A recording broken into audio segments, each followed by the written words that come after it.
gold miners, ticker symbol GDXJ. In this video, we'll be going over my trade idea of the week and the day-by-day probability model. So let's start off with the technical analysis on the 1-hour chart. We remain in positive MACD. We're off of overbought levels with the RSI, and we're seeing the 9-moving average diverge onto the 18-moving average, the blue and purple lines respectively. With the 4-hour chart, we still remain in positive MACD, and we're slightly off of overbought levels with the RSI. We have yet to test the 9-moving average, this blue line, as our temporary support at a price of $53.32. With the daily chart, we still remain in positive MACD, and we're approaching to overbought levels with the RSI. As with the trade idea, my position size is less than 1% of my portfolio. My long entry is at $51.41, and that is this range here, and that coincides with the 9-day moving average, this blue line. My sell target is at $55.01.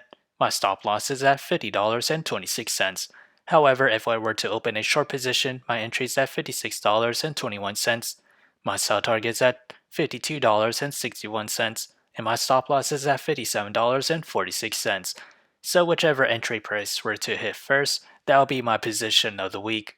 So how did I develop these trade ideas? It all comes from the day-by-day probability model, which is available in the link below, so do check it out. As we progress to the 5th day or week of trading, gold miners has a 50% chance to climb between 0 to 4.5%. To the downside, it has a 50% chance to fall between 0 to negative 4.5%.